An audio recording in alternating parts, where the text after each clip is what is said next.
क्योंकि करने के लिए संकल्प की जरूरत होती है, नियत की जरूरत होती है, लोगों के दर्द को समझने की जरूरत होती है। अगर आपके दर्द को कोई दर्द नहीं समझता तो आपको 100 रुपए की जरूरत है, उसकी जेब में 1000 रुपए, वो आपको कभी 100 रुपए नहीं देगा अगर वो आपके दर्द को अपना नहीं समझता। अगर इन गरीबों से लोगों को प्रेम होता तो इनके हालात बदलते। इन्हें गरीबों को ही अपने बीच के आदमी को खड़ा करके ताकत देनी पड़ेगी, तभी इनके हालात बदलेंगे। वरना 75 साल नहीं 750 साल हो जाएंगे, आपकी तरफ कोई देखेगा नहीं, आप चाहे किसी हाल में पड़े रहना। और धन्यवाद तो बाबा साहब अम्बेडकर का, ये वोटिंग राइट दे रखा है आपके हाथ में।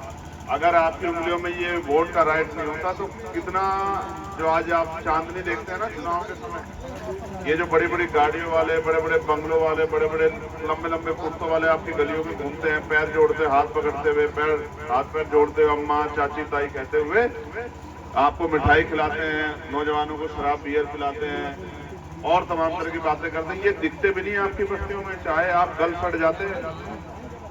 इतना आज भी इतनी बुरी स्थिति है। इसलिए मैं आपको कह रहा हूँ, आप पे अवसर आएगा। हम लोग तो मेहनत कर ही रहे हैं। कल हम लोग भोपाल में, अब देखिए क्या आलम आ गया है।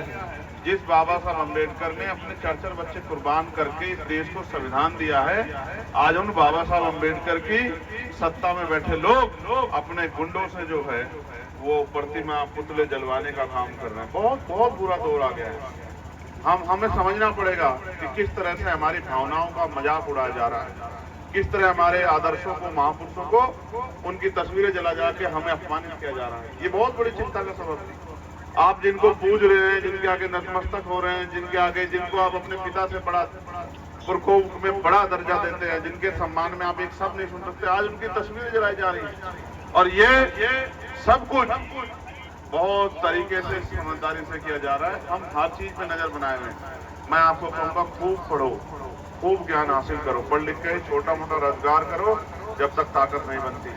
और किसी भी कीमत पे बुराइयों को छोड़ते हुए आगे बढ़ना है। इस गरीबी बेबसी की बेड़ियों को काटना है, इस अंधविश्वास पाखंडवाद खत्म करके आगे बढ़ना है। अब गरीबी बेबसी को अपनी माओ बहनों तक पहुंचने नहीं देना। अब नौजवानों को मैं संदेश के तौर पर कह रहा हूँ, वो पढ़ लिख के समाज का नेतृत्व भी करें, रोजगार करके जेब में पैसे भी कमाएं, जिससे अपनी बहनों, माओ, बड़े बुजुर्गों के सपने पूरे कर सकें। और मैं आपसे एक आग्रह करूंगा, आप रास्ता बनाओ जो मैं तेजी से जाके आगे कार्यक्रम भी संभाल सकूँ।